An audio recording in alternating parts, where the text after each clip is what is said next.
friends, Morgan with a Fit Answer here, and today I'm making this gingham ball garland made from a little bit of fabric, some jute twine, and ping pong balls. It comes together really quickly and is a great decoration for either fall or holiday decorating. So let me show you exactly how I did this.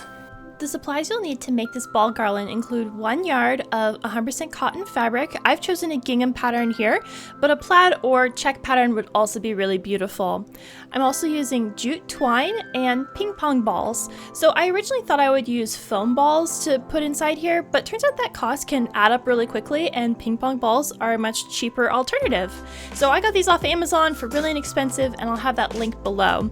I'm also using my cutting mat, my fabric ruler, as well as a rotary tool and pair of scissors, but you could always do this with just a pair of scissors. And finally, you'll need a hot glue gun and a paper towel tube, which we'll use as a form later on. I've laid my fabric out flat and squared up one edge of it so I have a nice clean edge to cut all of my strips from.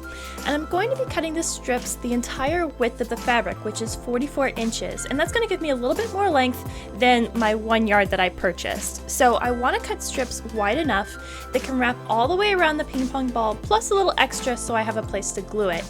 And I found that that is 6 inches wide. So I'm going to cut up my entire yard of fabric into 6-inch strips, and that will give me 6 sets of garlands. Now, my lengths of fabric are 44 inches wide, but by the time I get the balls in there and tie it together with the jute twine, they end up being about 36 inches long. So from this 1 yard of fabric, I'm getting 6 36-inch long sections of garland. And this worked out really well for me, but if you'd like to have a longer set of garland, you can always attach 2 of these pieces together and give you something longer. So I'm just gonna lay these right on top of each other and put one thin line of hot glue right along that edge and square them up. Now, if you are a sewing person, you could always do any of these steps where I am placing glue on the sewing machine, but for today, this is going to be a no-sew project. So once you have your lengths of fabric, it's time to turn these squares into a tube that will hold all of our ping pong balls. And I found the best way to do that is to use something as a form that the ping pong balls will fit inside. And this is where the paper towel tube comes into play. So my ping pong balls are just slightly smaller than this tube, and I'm going to use that as a form to glue my fabric together.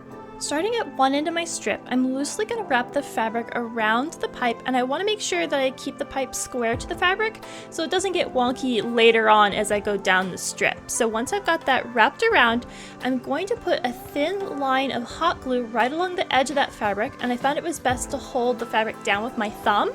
Apply the hot glue in about 4 to 6 inch segments, and then pull that right side of the fabric up over the top while my thumb on my left hand is holding the fabric in place. And this is allowing me to get a nice snug fit around the form for the whole length of fabric.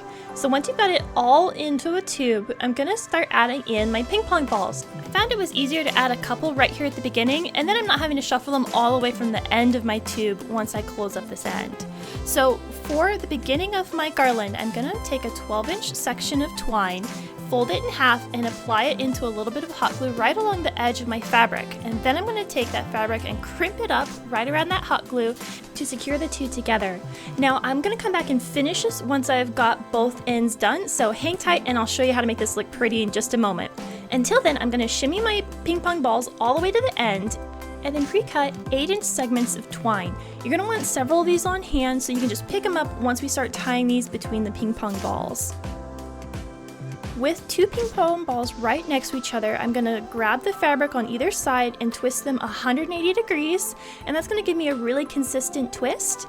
And then I'm going to shove the ping pong ball really tightly into that twist and secure it with this hair clip. I found it was really helpful to use this, and it held my ping pong balls in place while I needed my hands to hot glue the twine down. So I'm just going to put a little dot of hot glue, put the twine in it, and let it cool a moment before I start wrapping my twine around the entire twist in the fabric. Once I've reached the end of the 8-inch segment, I'm just going to glue that end down. And I repeated these steps all the way down the garland, making sure I got that full 180-degree turn in the fabric and then tightly twisting the twine around it. I ended up using 15 ping pong balls, with my end garland being about 36 inches long. By the time you get all those twists in the fabric and tying it down, it does shorten it up a tad. Once all the balls are in place, we can finally focus on the ends. So when you get to the end, you may have a little extra fabric like I did. So I ended up gathering it up and trimming away all that excess, leaving about a finger's width of fabric there, so I had enough room to glue down my other twine loop. So this is a 12-inch loop again, and I'm just going to glue both ends of it right onto the inside of the fabric.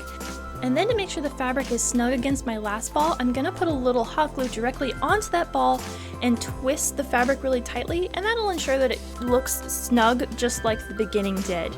So now I need to hide all of my frayed edges and the seams between the fabric and my loop.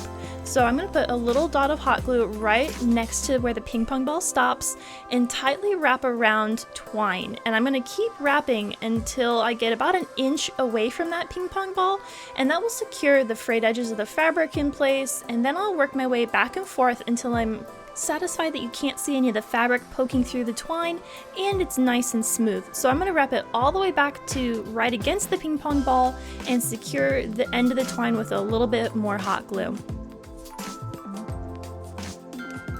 And that's it! This ball garland is ready for display.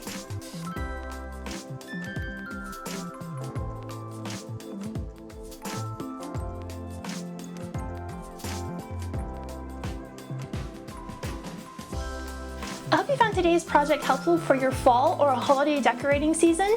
And if you enjoyed it, please give it a like and consider subscribing. I'd love to have you join my creative community. I do all kinds of event, party tips, setups, balloon tutorials, and anything to help you make a great party. So until the next time, you can check out some of the videos over here. And remember to stay creative. Bye!